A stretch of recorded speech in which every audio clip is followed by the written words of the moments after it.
her a lot more. Yeah. Well, actually, I'll say this, even though it's on a podcast. I'm actually working on launching a women's ministry later this year with virtual small groups. And I want to have one for like teenagers, and I want to have one for like 20s. And I want to really cool.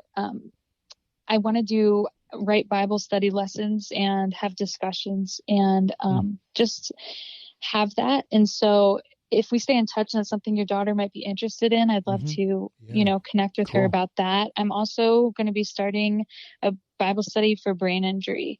And I don't know why I've never thought of it before, because it's just like, I love the Lord, and I love helping people with brain injuries. And I have my support group for Hope After Head Injury, but that one, it's not based on like faith or anything. Sometimes they talk about it, but it's really like, it's for anybody. And so I'm going to be starting this sometime in the next couple of weeks.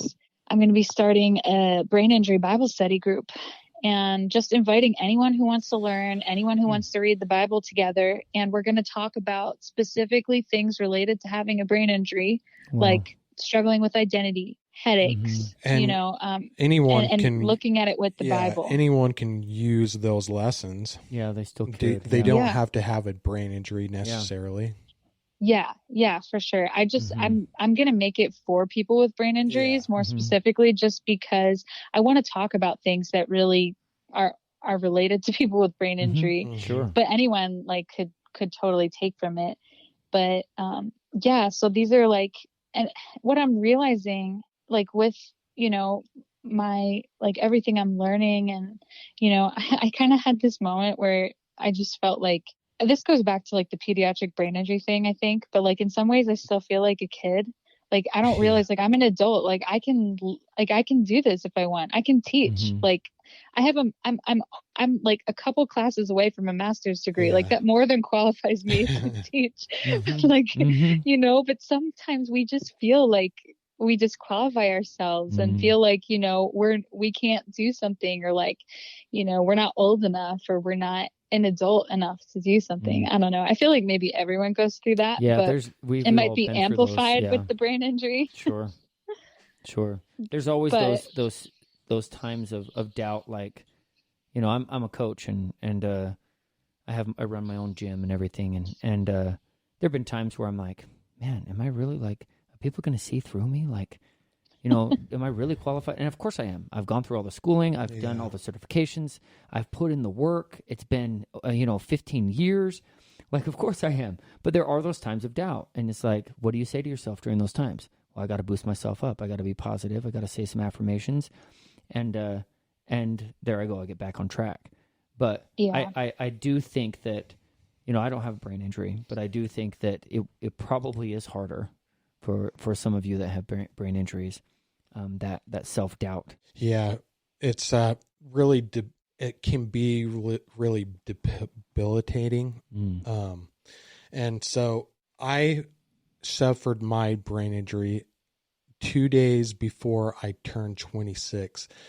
And so I feel like that's something that I never really taken into account, that you said you're not necessarily an adult until you turn 25. And so I was an adult. Yeah, your brain's still growing. Yeah. Well, your brain is fully, like, your brain stops growing. Your brain's fully grown at 25. The matter is there, but your prefrontal cortex is still, you're still forming that part of the brain. You're still learning how to make better decisions. And so I think, like, my point with that, all of that is, I should have been ready to be an adult and stuff like that. And then I had my brain injury, and it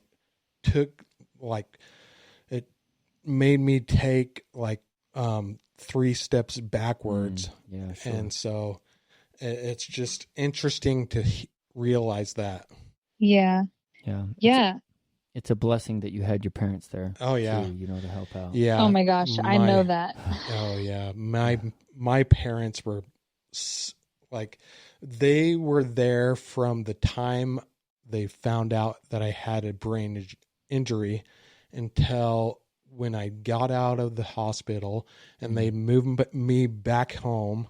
And so I don't know, it's, and it's so important to have, that kind of, those kind of relationships in your life. Yeah. And like family, especially, I'm really thankful for.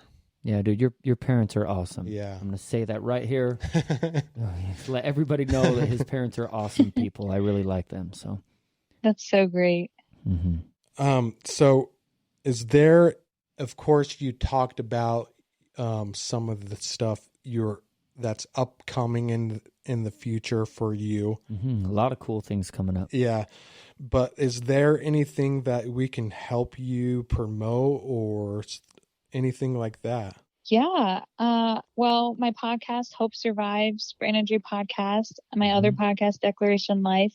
Of course, my music. If you have Spotify or Apple Music, just search my name, Cristabelle Braden, or you can search me on YouTube and social media. I'd love to connect. Yeah. I have a book. It's called More to Me. It's a devotional that it's like a devotional prayer journal book that I wrote a couple years ago. So you could see that on Amazon or on my website. It's amazing to me that you've done so much, like, and you're only 27. Yeah. And I was still figuring things out. Well, I was a year off of a brain injury at that time. So, but I think in some ways the brain injury like causes you to find your purpose maybe quicker because I mean, what's my purpose? Helping people with brain injuries, helping people find hope. Like it's all based out of that. Yeah. And so, you know, my brain injury was when I was 14. So that was 13 years ago. So it's like, you know, everything that I've gone through has just kind of just been, like I said, one step at a time. And thank you for saying those nice things. Well, I mean them. And you're like, and I want to touch on like the live videos you do on one day a week or Tuesday nights. Tuesday nights. And so what's that all about? Is that on Facebook? Yeah, YouTube? it's on Facebook. Yeah, it's on Facebook? So it's been over 4 years. It was 4 years in August that I started doing a live video every Tuesday night at 7. And it's been weekly for that long. Wow. And that's awesome. And so it's about 30 minutes and it's the live, I call it a brain injury encouragement chat.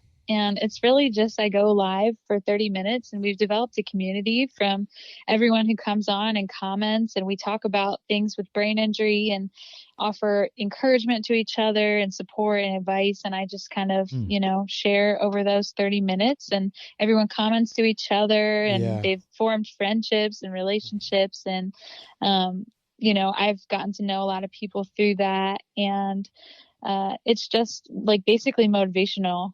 Cool. Motivation every Tuesday at 7 for brain injury survivors. And that's been really good. Shane, you've been on those chats before. Yep. I have. That's awesome. And I'm looking forward to more of them. Like, I think that's really an important thing to do is like have a community, and especially for brain injury people, like having a community is sometimes harder because you feel almost like you don't fit into a certain genre of people. And so for you to be doing that, I think that's one of the things I respect about you the most. Yeah, that's cool. Oh, thank you. Yeah, so we have the live chat. We have a group on Facebook, facebook.com/groups/hope after head injury, where people are in the group and they can post and comment and talk to each other on there. And I just started, I don't know if you know about this, Shane, I just started this week a Zoom call for our live chat community people. Oh. So we did our first Zoom this last Thursday night, and I didn't advertise it a lot. I just told it to everyone who was there on Tuesday because I didn't want it to be too overcrowded because it was my first time, so I was nervous and I wanted everyone to get a chance to talk. Leeway. So yeah, so but we're doing another one in 2 weeks on, so I'll make sure you get the link for that. Okay. And yeah, I'm starting our Zoom Hope After Head Injury group as well. Cool. That's awesome. And I want to ask you one last question. It's a question that we have asked a lot of people on this podcast, but what has been your greatest struggle, like the hardest thing you've had to overcome? And we kind of talked about this one a little bit, but can you just let us know what your greatest struggle has been so far along your life? So along my life or along the brain injury journey? Either one, yeah.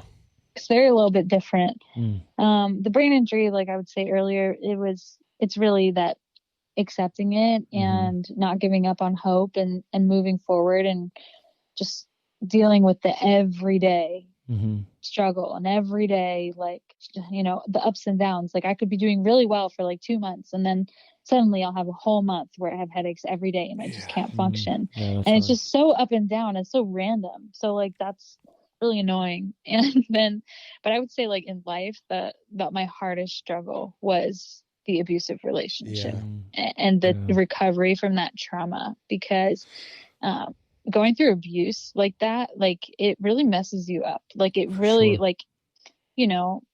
the abuser will make it seem like it's your fault. Like you did something to deserve this, or like they're doing it for your own good. And why would you physically harm someone for their own good? It just doesn't make sense. And even like the mental and spiritual abuse was intense and it was deep. And I really lost my self-worth.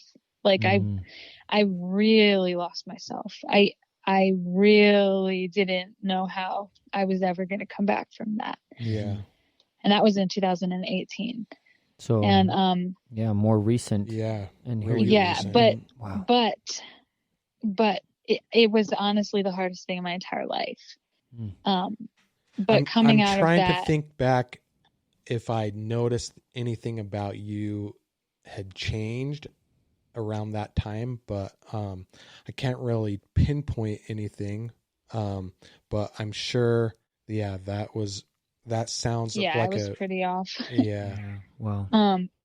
But I will say, like, my greatest obstacle, my greatest struggle has actually turned into my greatest motivation, because coming out of that, it was so hard to find myself again.